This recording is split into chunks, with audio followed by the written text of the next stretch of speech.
자, 릿겔은 6번째 강의고 이 타자와 이 책의 7장을 하고 있습니다. 그래서 이제 계속해서 그 자기 자신으로부터 나오는 공감, 연민 뭐 이런 것들이 중요하고, 그 다음에 이제 아리스토텔레스한테서 뭘 또 끌어내오냐면 259페이지에 보면 알레우루스, 이게 뭐예요? 상호적이란 말이죠. 대체 불가능성, 유사성, 이런 여러 가지 그 말로 이 번역될 수 있는 어떤 서로의 의미, 이런 것들이 중요한 거랍니다. 그리고 그것이 정의를 만들어낸다는 거예요. 정의를. 그러면서 여기 뭐라고 되어 있냐면, 정의라고 하는 것은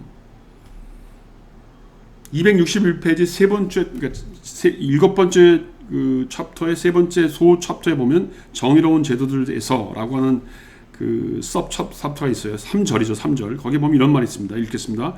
잘 살기의 목표가 어떤 식으로든 정의의 의미를 포함하고 있다는 것은 타자의 개념 속에 함축되어 있다. 그렇죠? 내가 잘 산다라고 하는 것은 다른 사람과의 관계 속에서 잘 사는 거예요. 다른 사람 없이 나 혼자 잘 살 수는 없어요. 그런 의미에서 그게 정의론이 된다는 거예요. 그런 의미에서 보면 롤스식의 정의론이라고 하는 것은 나의 어떤 삶의 복지를 더 높여가는 개인주의적인 관점이 더 많은 거죠, 사실은. 근데 타자는 또 읽겠습니다. 타자는 또한 너와 다른 사람이다. 그렇죠?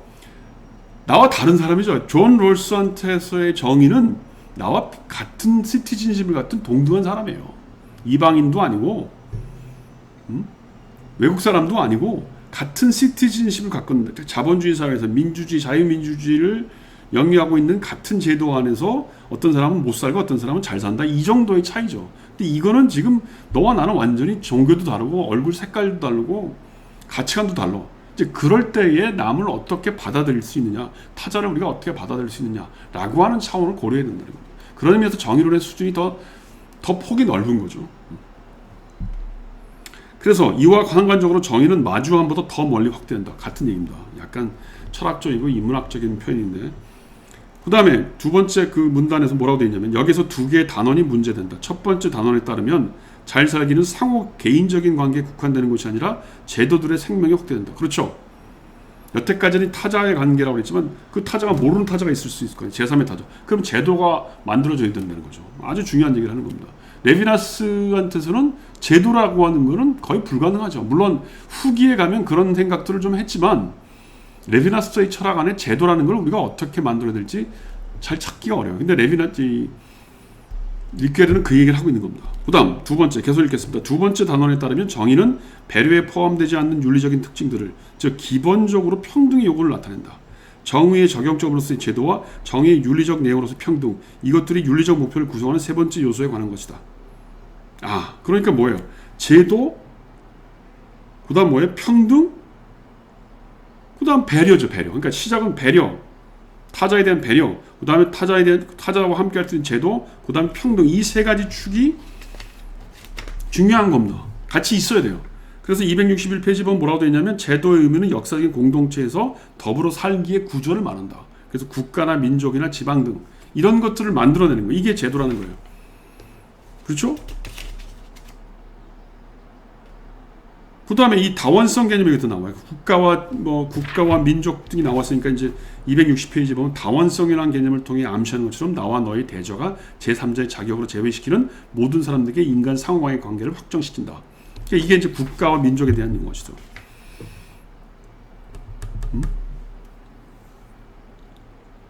그 다음에 이제 265페이지에 보면 정의라고 하는 것에 대해서 얘기를 하면서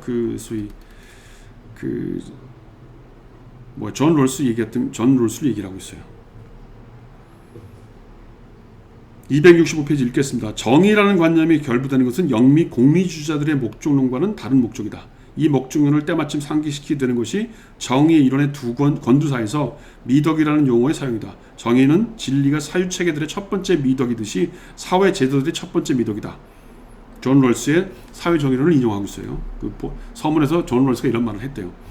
정의는 내가 보기에, 읽겠습니다. 릿겔의 얘기입니다. 정의는 내가 보기에 두 측면에서 고찰된다. 하나는 선함의 측면인데, 이 측면은 제도들로서 상호 개인적인 관계의 확장을 나타낸다. 다른 하나는 법의 측면인데 사법적 측에는 법의 구속의 일관성과 당위성을 부여한다. 이번 연구에서 우리는 첫 번째 측면과 관련하여 위치할 것이다. 그러니까 정의라고 하는 건 제도가 있고 법적인 것이 있고 선함이 있는데 그 선함은 개인 간의 관계라는 거죠.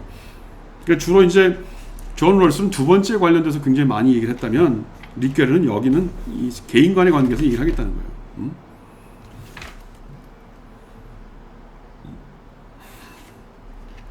무슨 여기 계속 얘기 나오면서 무슨 분배적인 문제 뭐 여러 가지 그 상호 뭐 관련 뭐 이런 얘기를 하고 있는데 뭐 리케르도 철학자다 보니까 결국은 무슨 존재론 뭐 염려 배려 그리고 이제 이 저 십장에 같은데 가보면 의식과 뭐 존재 그리고 뭐 레비나스 뭐 여러 가지 그 얘기를 좀 복잡하게 끌어가고 있어요. 그래서 제가 이 책을 읽기 참 어렵다고 얘기하는 건데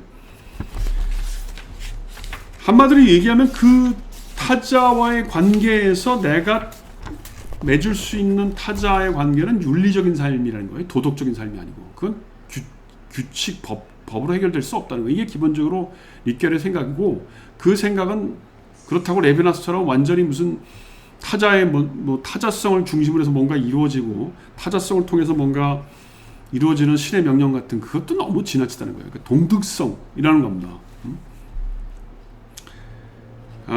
내가 여기서 이제 이 양반이 이제 누구를 잠깐 그 상호성을 얘기하면서 언급하냐면 멜로뽕트 얘기를 하고 있어요. 그래서 제가 다음 시간에 멜로뽕트를 좀 할 거기 때문에 이 사람이 어떻게 멜로뽕트를 이해하는지를 얘기를 하고 마무리를 할까 합니다. 여기 지금 뭐라고 되어 있냐면 그 244쪽에 가면 어떤 그 내가 뭔가를 할 수 있다라고 하는 지금 이게 어디냐면 타자를 위해서라고 하는 243페이지 타자와 함께 그리고 타자를 위해서라고 하는 그 파트에서 어떻게 되냐면 윤리적 관점의 정의는 읽겠습니다. 정의로운 제도들에서 타자와 함께하는 그리고 타자를 위한 진정한 삶의 목표로 한다.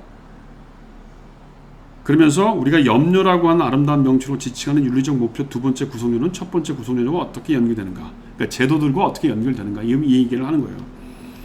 그러니까 이 두 가지, 그러니까 리케르는 항상 그때까지 계속 제가 얘기 반복된 게 나의 개인적인 삶과 타자와의 개인적인 삶을 어떻게 매개할 거냐, 주체 중심주의와 구조를 어떻게 넘어설 거냐 이런 얘기를 하고 있는 겁니다.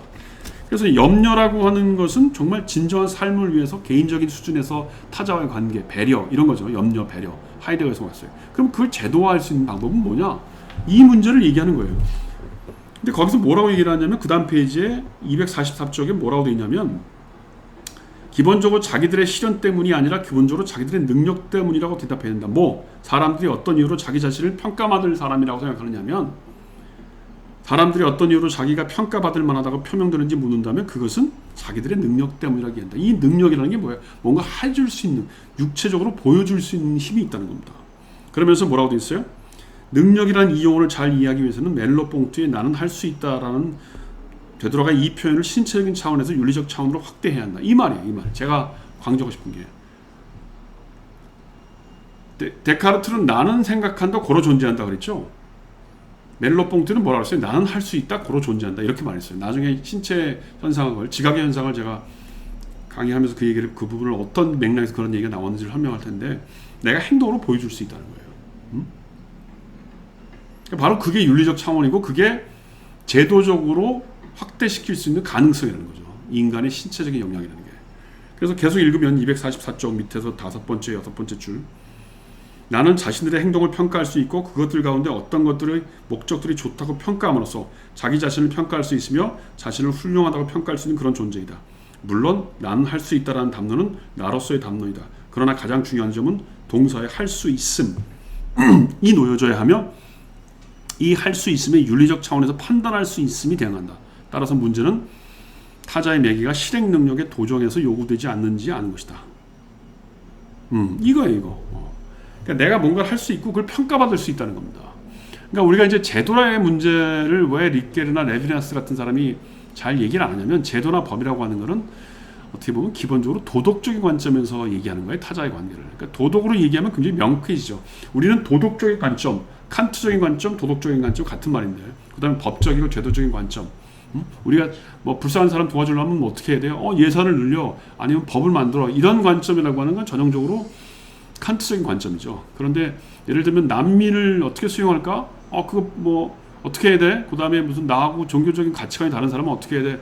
그 사람한테도 투표권을 줘야 돼? 요거는 어떻게 보면 칸트적인 관점이지만 그 사람을 우리가 어떻게 포용해야 돼 하는 윤리적인 관점은 우리의 행동 양식과 관련된 거죠. 그래서 그거를 평가받을 수 있는 능력, 이것들이 어떤 타자와의 관계에서 제도화되는 거라는 거죠. 적어도 그것이 리케르가 생각하는 굉장히 중요한 포인트고, 그 관점은 멜로뽕 때에서 이미 언급이 됐다고 리케르가 인정하는 겁니다. 그래서 제가 요 리케르 강의를 오늘 마치면서 다음 시간에 멜로뽕트를 하려고 하는 이유가 바로 그겁니다. 리케르는 여기까지 하겠습니다. 고맙습니다.